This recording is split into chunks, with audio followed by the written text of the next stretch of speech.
അബിയും ജലജയും എവിടെ? അവരെ വിളിക്ക്, വന്നിട്ട് ഒന്നുകൂടി ഡിസൈൻ വരച്ചിട്ട് കൺഫേം ചെയ്യാമെന്ന് പറയുന്നുണ്ട്. ഈ സമയം നബി പറയാണ് വരുന്നുണ്ട്, അമ്മയും മകനും പാർട്ടിക്ക് പോകാനായിട്ട് ഒരുമിച്ചമ്മന്ന് എന്ന് പറയാണ്. മുത്തശ്ശൻ വന്നതെന്ന് ചോദിക്കാണ്. അബി, ഇവിടെ ഒരു തർക്കം ഉണ്ടായി, അതായത് ആ ഡിസൈൻ വരച്ച് നീ തന്നെയാണോ എന്ന് ചോദിക്കുന്നുണ്ട്. അബി ഒന്ന് ഞെട്ടി നിൽക്കാണ് കേട്ടോ.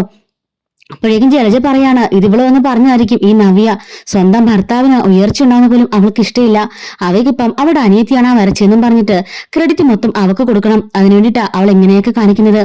അപ്പോഴേക്കും നവ്യ പറയാണ്, എനിക്കങ്ങനെ അവൾക്ക് ക്രെഡിറ്റ് മേടിച്ചു കൊടുക്കേണ്ട കാര്യമൊന്നുമില്ല, അവൾക്ക് അതിനുള്ള കഴിവുണ്ട്, അതുകൊണ്ട് തന്നെയാണ് ഞാൻ പറഞ്ഞത്, നിങ്ങളുടെ കള്ളത്തരം ഞാൻ കയ്യോടെ പിടിച്ചതല്ലേ, പിന്നെ എന്തിനാ ഇങ്ങനൊരു സംസാരം എന്ന് ചോദിക്കുന്നുണ്ട്. മുത്തശ്ശൻ പറയാണ്, ഇങ്ങനൊരു സംസാരം ഉണ്ടായതുകൊണ്ട് തന്നെ എന്തായാലും ഇവിടെ ഒരു വരമത്സരം നടക്കാൻ പോവാണ്, എന്തായാലും വരച്ച ഡിസൈൻ രണ്ടുപേർക്കും ആരാ വരച്ചെന്നറിയാലോ, അതുകൊണ്ട് അതൊന്നുകൂടെ ഒന്ന് വരയ്ക്കുക എന്ന് പറയുന്നുണ്ട് കേട്ടോ. അപ്പോഴേക്കും നയനോട് ചോദിക്കുന്നുണ്ട്, മോക്ക് വരയ്ക്കാൻ എന്തെങ്കിലും ബുദ്ധിമുട്ടുണ്ടോ?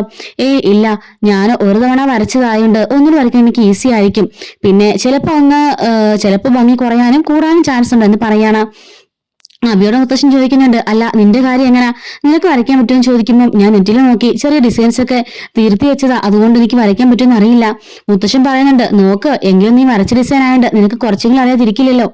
അങ്ങനെ ആദർശിനോട് രണ്ടുപേർക്കും പേപ്പർ എടുത്ത് കൊടുക്കാൻ പറയുന്നുണ്ട് കേട്ടോ. അങ്ങനെ രണ്ടുപേർക്കും ആദർശ് പേപ്പർ എടുത്ത് കൊടുക്കുന്നുണ്ട്. അങ്ങനെ അവിടെ നിന്ന് വരയ്ക്കാൻ പറയാണ്.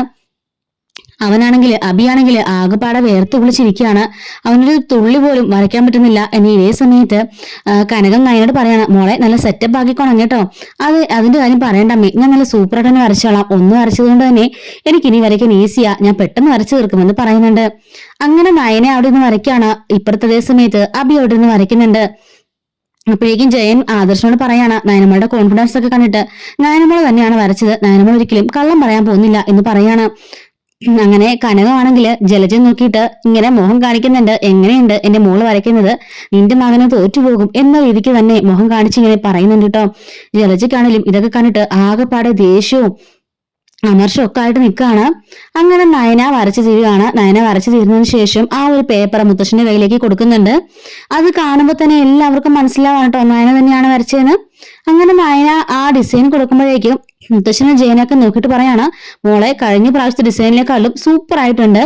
എന്നിട്ട് ജയൻ ചോദിക്കുകയാണ്, അബി മതി, നീ എന്തിനാ കള്ളത്തരം പറഞ്ഞത്, ആ ഡിസൈൻ കണ്ടോ, നയന വരച്ച ഡിസൈൻ നോക്ക്, മുമ്പത്തേതിലും വളരെ സൂപ്പറായിട്ട് തന്നെ അവൾ വരച്ചിട്ടുണ്ട് എന്ന് പറയാണ്. നീ ഇങ്ങനെയൊക്കെ ഈ ഫ്രോഡ് പണിയൊന്നും ഇതുവരെ നിർത്താറായില്ലല്ലേ, ഇത്തവണയെങ്കിലും ഞങ്ങൾ നീ നന്നായനും കരുതി നിന്നെ 3-4 ബ്രാഞ്ചസ് ഒക്കെ ഏൽപ്പിക്കാനുള്ള പ്ലാനിങ് ഒക്കെ നടത്തിക്കൊണ്ടിരുന്നതാ, എന്തായാലും ഭാഗ്യമായി നവ്യ വന്ന് പറഞ്ഞത്, അല്ലെങ്കിൽ ഇതെല്ലാം ഇപ്പം അവസാനിച്ചേനെ എന്ന് പറയാണ്. നവ്യേന്റെ നീ ചൂടായിട്ടൊന്നും കാര്യമില്ല, നിന്റെ ഈ കള്ളത്തരത്തിനൊക്കെ അവള് കൂട്ടു നിൽക്കണമെന്ന് പറഞ്ഞിട്ട് യാതൊരു കാര്യമില്ലെന്ന് പറയാണ്. മുത്തശ്ശൻ പറയുന്നുണ്ട്, നിന്റെ ഈ കള്ളത്തിലവും നിന്റെ അമ്മയുടെ കള്ളത്തിലവും ഒന്നും ഒരിക്കലും അവസാനിക്കാൻ പോകുന്നില്ല എന്നും, രണ്ടെണ്ണത്തിനും ഇത് തന്നെയാണല്ലോ പണി എന്നൊക്കെ പറഞ്ഞിട്ട് മുത്തശ്ശൻ അവന്റെ കർണത്തിനിട്ട് ആഞ്ഞടിക്കുന്നുണ്ട്. നവ്യ ചെയ്ത് തെറ്റില്ലെന്ന് ഞാൻ പറയുന്നില്ല, പക്ഷെ നവ്യനെ കുറ്റം പറയാൻ നിനക്ക് യാതൊരു അവകാശമില്ല, നീ നിന്റെ അമ്മയും അതിലപ്പുറമാണ് കാണിക്കുന്നത്. ദാ ഈ നിനക്കുന്ന അടിയുണ്ടല്ലോ, അത് നിന്റെ അമ്മയ്ക്കോടൊന്ന് ഷെയർ ചെയ്ത് കൊടുത്തേക്ക്, അവക്കൂടുള്ള അടിയാണ് എന്ന് പറയാണ്. ദേവിയാനാണെങ്കിൽ നാണക്കേടായി പോയല്ലോ എന്നൊക്കെ പറഞ്ഞിട്ട് അവളും തലകുണിച്ച് നിൽക്കുകയാണ്. കാരണം നയനെ കുറെ കുറ്റം ദേവയാനി പറഞ്ഞായിരുന്നല്ലോ, അതുകൊണ്ട് തന്നെ നവ്യ പറയാണ്, ശരിയാണ്, ഞാൻ ഇതുവരെ കള്ളത്തരങ്ങൾ മുകളിലൂടെ നടന്നുകൊണ്ടിരുന്നത് അത് എനിക്ക് ഈ അനന്തപുര തറവാട്ടിലേക്ക് വരാനുള്ള ആഗ്രഹം കൊണ്ടായിരുന്നു, പക്ഷെ ഇപ്പൊ എനിക്ക് അങ്ങനത്തെ ആഗ്രഹങ്ങളൊന്നുമില്ല, ഇനി അതുകൊണ്ട് ഞാൻ കള്ളത്തരം പറയാനും പോകുന്നില്ല. എന്റെ അനിയത്തിയോട് ഇത്ര നാളെ എനിക്ക് വെറുപ്പായിരുന്നു, പക്ഷെ ഇപ്പൊ അങ്ങനെയൊന്നും ഇല്ലെന്നൊക്കെ പറയുന്നുണ്ട്. മുത്തശ്ശൻ പറയാണ്, വലിയ കാര്യത്തിന് അവന്റെ കഴിവിനെ പ്രശംസിച്ച് ബ്രാഞ്ചസ് ഒക്കെ അവൻ ഏൽപ്പിക്കാൻ പോയതാ, എന്തുകൊണ്ടും നന്നായി, അതൊന്നും ചെയ്യാഞ്ഞതെന്ന് പറയുന്നുണ്ട്.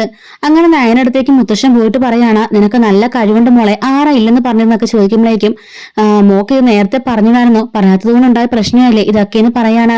നവ്യ പറയാണ്, നയന പറയേണ്ടെന്ന് പറഞ്ഞത് വേറൊന്നും കൊണ്ടല്ല മുത്തശ്ശ, ആദർശേട്ടൻ ആദ്യം തന്നെ പറഞ്ഞു നയനയ്ക്ക് അതിനുള്ള കഴിവൊന്നുമില്ല, അതുകൊണ്ട് തന്നെ അവളോട് അതൊന്നും ചെയ്യണ്ടെന്ന് ആദർശേട്ടൻ തന്നെ ആദ്യം തളർത്തിയത്, അതുകൊണ്ടാണ് നയനയ്ക്ക് അത് ചെയ്യാൻ പറ്റാഞ്ഞേ എന്ന് പറയുന്നുണ്ട്. മുത്തശ്ശൻ പറയാണ്, കണ്ടില്ലേ ആദർശേ, നിനക്ക് കിട്ടിയ ഭാഗ്യമാണ് നയന, അതുകൊണ്ട് അവളെ ചേർത്ത് പിടിച്ചോണം, ഒരിക്കലും അവളുടെ കൈവിടരുത്, നമ്മുടെ തറവാട്ടിലേക്ക് കിട്ടിയ ഐശ്വര്യം തന്നെയാണ് നയന എന്നൊക്കെ പറഞ്ഞ് മുത്തശ്ശൻ അനുഗ്രഹിക്കുന്നുണ്ട്. എന്നിട്ട് പറയാണ്, ഇന്നത്തെ പാർട്ടിക്ക് അവകാശി നയനയാണ്, അതുകൊണ്ട് നയന എത്രയും പെട്ടെന്ന് പാർട്ടിക്ക് ഒരുങ്ങിക്കോ, നിങ്ങൾക്കുള്ള ശിക്ഷ രണ്ടുപേരും പാർട്ടിക്ക് വരണ്ട എന്ന് മുത്തശ്ശൻ പറയുന്നുണ്ട്. നയന പറയാണ്, എന്തായാലും ഇന്ന് വേണ്ട മുത്തശ്ശ, അടുത്തൊരു ദിവസം പോകാമെന്ന് പറയുന്നുണ്ട്. നയന അങ്ങനെ സിറ്റൗട്ടിൽ നിൽക്കായിരിക്കും. ഈ സമയത്ത് ആദർശ് അങ്ങോട്ടേക്ക് വന്നിട്ട് പറയാണ്, നീ ചെയ്തത് ചെയ്തത് വലിയ സംഭവമായിട്ടൊന്നും എനിക്ക് തോന്നുന്നില്ല എന്ന് പറയുമ്പം ആരുടെയും അപ്രിഷിയേഷന് വേണ്ടിയിട്ടൊന്നും അല്ല ഞാനത് ചെയ്തതെന്നും മുത്തശ്ശിന്റെ സന്തോഷമാണ് എനിക്ക് വലുത്, നമ്മുടെ കമ്പനിയുടെ ഉയർച്ചയും, അതുകൊണ്ടാണ് ഞാൻ ചെയ്തതെന്ന് പറയുമ്പം നിന്നോട് ഞാൻ പലതവണ പറഞ്ഞിട്ടുണ്ട് ഒരു കാര്യം മറച്ചു പിടിക്കാൻ പാടില്ല, സത്യം പറയണമെന്ന്. പിന്നെ നീ എന്താ പറയാനെന്ന് ചോദിക്കുമ്പോൾ അതിന്റെ മറുപടി ഞാൻ പറഞ്ഞു കഴിഞ്ഞല്ലോ, ആദർശേട്ടൻ തന്നെയല്ലേ എനിക്ക് അതിനുള്ള കഴിവില്ലെന്നൊക്കെ പറഞ്ഞത്. ഇനി ഞാൻ അത് ചെയ്തിട്ടുണ്ടെങ്കിൽ ആദർശേട്ടന് ഇഷ്ടപ്പെട്ടെങ്കിലോ പെട്ടില്ലെങ്കിലോ എന്ന് കരുതി പേടിച്ചിട്ടാ പിന്നെയും എൻ്റെ ചേച്ചിയും അമ്മയൊക്കെ നിർബന്ധിച്ചുകൊണ്ട് മാത്രമാണ് ഞാനൊന്ന് ശ്രമിക്കാമെന്ന് കരുതിയത്. എനിക്ക് അതിനുള്ള കഴിവുണ്ടെന്നൊക്കെയുള്ള കോൺഫിഡൻസ് എനിക്കുണ്ടായിരുന്നു, പക്ഷെ എൻ്റെ ഭർത്താവിന് ഇല്ലാത്തത് കൊണ്ട് തന്നെ അത് ചെയ്യാൻ എനിക്കൊരു മടിയായിരുന്നു എന്ന് പറയുന്നുണ്ട്. നീ ഇങ്ങനെ എല്ലാം ഉള്ളിലൊതുക്കി വെച്ച് നടന്നിട്ടാ ഇവിടെ ഇത്രയും പ്രശ്നങ്ങളൊക്കെ ഉണ്ടായത്. നവ്യയുടെ കേസിനാണെങ്കിലും എല്ലാം ഇത്രയും പൊട്ടത്തിലൂടെ ഉണ്ടായത്. അതുകൊണ്ടല്ലേ ആദ്യമേ എല്ലാ കാര്യങ്ങളും സത്യസന്ധമായിട്ട് തുറന്നു പറയാൻ പഠിക്കണം. ഇനിയെങ്കിലും നീ അങ്ങനെ ചെയ്യണം, അതല്ലാന്നുണ്ടെങ്കിൽ എൻ്റെ മനസ്സിൽ നിനക്ക് ഒരു സ്ഥാനം കാണില്ല എന്നൊക്കെ പറയുന്നുണ്ട് കേട്ടോ. എന്നിട്ട് ആദർശ് പറയാണ് നിനക്ക് എന്ത് സമ്മാനമാണ് വേണ്ടതെന്ന് ചോദിക്കുന്നുണ്ട്.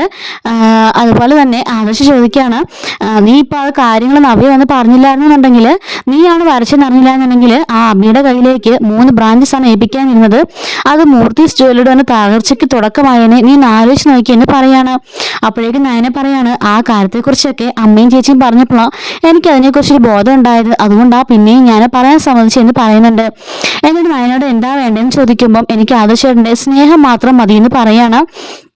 അത് മാത്രമേ ഞാൻ ചോദിക്കുന്നുള്ളൂ എന്ന് പറയുമ്പോഴേക്കും ആദർശ് പറയാണ് നയന വേറൊന്നും കൊണ്ടല്ല, ഞാൻ ഒരുപാട് ആഗ്രഹിച്ചിരുന്ന ജീവിതം പെട്ടെന്ന് താറുമാറായി മറിഞ്ഞിട്ട് ഞാൻ ഒരിക്കലും ആഗ്രഹിക്കാത്ത ഒരു ജീവിതത്തിലേക്ക് നീ കയറി വന്നപ്പോഴേക്കും എനിക്കത് അഡ്ജസ്റ്റ് ചെയ്യാൻ പറ്റിയില്ല. ഇപ്പോഴത്തെ ദാമ്പത്യമൊക്കെ നീ കണ്ടിട്ടില്ലേ, 1-2 കുട്ടികളായി കഴിയുമ്പം എല്ലാവരും പ്രണയമൊക്കെ നഷ്ടപ്പെടും. അതല്ലാതെ എൻ്റെ അമ്മയും അച്ഛനെയും പോലെ സ്നേഹിക്കും പ്രണയിക്കും, എൻ്റെ മുത്തശ്ശിയെയും പോലെ സ്നേഹിക്കും പ്രണയിക്കുകയൊക്കെ ചെയ്യുന്ന ആരെങ്കിലും ഉണ്ടോ ഇപ്പോൾ ലോകത്ത്? അതുകൊണ്ട് തന്നെ എനിക്കിപ്പോൾ ദാമ്പത്യ ജീവിതത്തിലൊന്നും യാതൊരു താല്പര്യവും ആ ഒരു വിശ്വാസവും ഒന്നും ഇല്ലാന്ന് പറയുമ്പോഴേക്കും നയന പറയാണ് ഞാനിവിടുന്ന് പോയി കഴിഞ്ഞാൽ ആദർശേട്ടൻ മറ്റൊരു പെണ്ണിനെ വിവാഹം കഴിക്കുമെന്ന് ചോദിക്കുമ്പോൾ അതൊന്നും എനിക്ക് അറിയില്ല എന്ന് പറയുമ്പോൾ ഇല്ല ആദർശേട്ട ഒരിക്കലും വിവാഹം കഴിക്കില്ല, ഈ താലി എൻ്റെ കഴുത്തിൽ കിടന്നിടത്തോളം കാലം ആദർശേട്ടൻ മറ്റൊരു വിവാഹം കഴിക്കില്ല എന്ന് എനിക്ക് ഉറപ്പാണ് എന്ന് പറയുന്നുണ്ട്. എന്നിട്ട് നയന പറയാണ് അങ്ങനെയൊന്നും ആദർശേട്ടനെ മറക്കാൻ കഴിയില്ലെന്നും അറിയാം.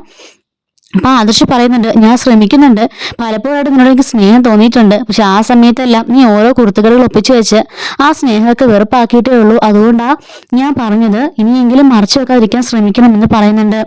നയന പറയാണ് ശരി ആദർശേട്ടാ, എനിക്ക് ലോകത്ത് മറ്റൊരു ഗിഫ്റ്റും വേണ്ട, എൻ്റെ ആദർശിന്റെ സ്നേഹം മാത്രം മതി, ഒരു ഭാര്യയായിട്ടൊന്നും കണക്കാക്കണ്ട, പക്ഷെ അറ്റ്ലീസ്റ്റ് എന്നെ ഒന്ന് സ്നേഹിച്ചൂടെ എന്നൊക്കെ ചോദിക്കുന്നുണ്ട്. അങ്ങനെ നയന അകത്തേക്ക് കയറി പോവാണ്. ആദർശ് നയനെ നോക്കി നിൽക്കുന്നുണ്ട്. നവ്യ ഇരിക്കുന്ന കണ്ടിട്ട് അങ്ങോട്ടേക്ക് കനകം വരുന്നുണ്ട്. എന്നിട്ട് പറയാണ് എന്തായാലും മോള് കാണിച്ച കാര്യം നന്നായി, അതുകൊണ്ടാ ഇന്ന് നമ്മുടെ മോക്ക് ഇവിടെ നല്ലൊരു വില കിട്ടിയത്, അല്ലെങ്കിൽ ആ ജലജയും ആ അബിയും അത് കൊണ്ടുപോയനെ എന്നൊക്കെ പറയുന്നുണ്ട്.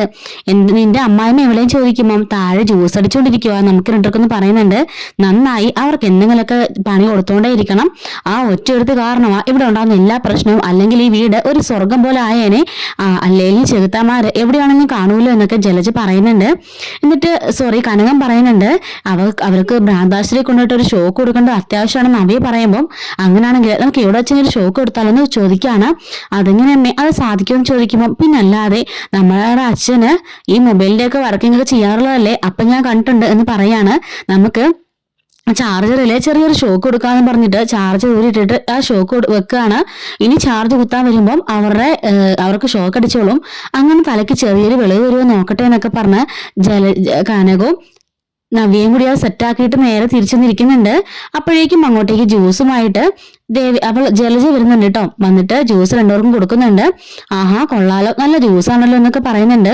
എന്റെ കഷ്ടകാല സമയമല്ലേ, 2 വേണ്ടി ജ്യൂസൊക്കെ ഉണ്ടാക്കി കൊടുത്തില്ലെങ്കിൽ ഇവിടുത്തെ മഹാരാജാവ് ഇനി എന്തിനു പറഞ്ഞാലെന്നൊക്കെ ചോദിക്കാണ്.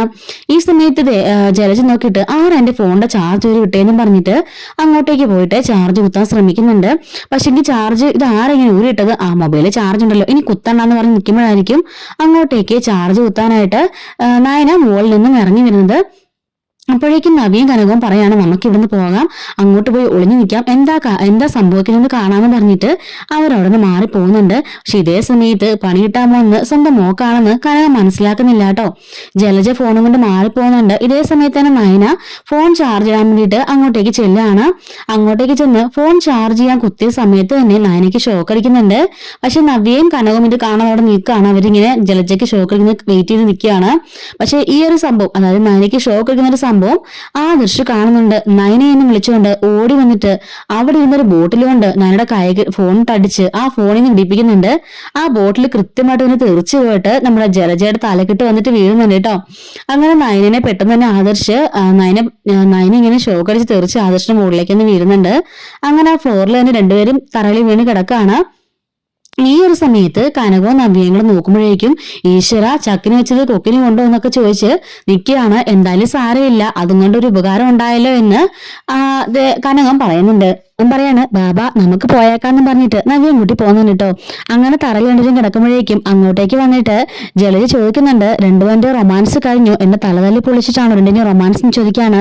എന്താ അപ്പച്ചിക്ക് എന്താ പറ്റിയെന്ന് ആദർശ് ചോദിക്കുമ്പോൾ ഒന്നും പറ്റിയില്ലേ, നീ ആ ബോട്ടിൽ എടുത്തെറിഞ്ഞത് വന്നത് കൊണ്ടതിന്റെ തലക്കിട്ടാ എന്ന് പറയാണ്. എന്നിട്ട് ജലജ ചോദിക്കുകയാണ്, സത്യം പറടി നീയല്ലേ എനിക്ക് ഷോക്ക് അടിക്കാൻ വേണ്ടി അതിന്റെ വയർ കട്ട് ചെയ്ത് വിട്ടേ എന്ന് പറയാണ്. അപ്പോഴേക്കും നയനെ ചോദിക്കുന്നുണ്ട്, ഞാനാരെയും അങ്ങനെ ഉപദ്രവിക്കാനും കൊല്ലാനൊന്നും ശ്രമിക്കില്ല, അത് ആദർശ നന്നായിട്ട് അറിയാമെന്ന് പറയാണ്. അപ്പോഴേക്കും ജലജ പറയാണ്, എനിക്കറിയാടി നീ തന്നെ ആയിരിക്കും, ഞാനാണല്ലോ ചാർജ് കുത്തിട്ട് പോയത്, അപ്പൊ അത് ഓഫാക്കി ഫോൺ മാറ്റി വെക്കുമ്പോൾ ഞാൻ വന്ന് വീണ്ടും കുത്തുമല്ലോ, അത് ഓർത്തു തന്നെയില്ല നീ അങ്ങനെ ചെയ്തെന്ന് ചോദിക്കുന്നുണ്ട്.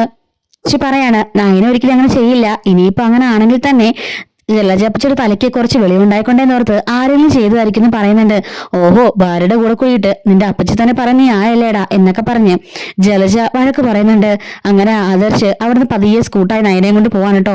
സപ്പോർട്ട് പിടിച്ച് നടക്കടാ എന്നൊക്കെ പറഞ്ഞ് അപ്പച്ചി ദേഷ്യപ്പെടുന്നുണ്ട്. ദിവസം നമ്മുടെ ചാനലിൽ ഡെയിലി എപ്പിസോഡ് റിവ്യൂസും അതുപോലെ തന്നെ വരാനിരിക്കുന്ന സ്റ്റോറീസ് എല്ലാം അപ്ലോഡ് ചെയ്യുന്നുണ്ട് കേട്ടോ. മിസ്സാവാതിരിക്കാനായിട്ട് ചാനൽ ഇപ്പോൾ തന്നെ സബ്സ്ക്രൈബ് ചെയ്തോളൂ. ആ ലൈക്ക് കൂടെ ഒന്ന് ചെയ്തേക്കണേ. അപ്പൊ അടുത്തോടെ കാണാം. Thanks for watching.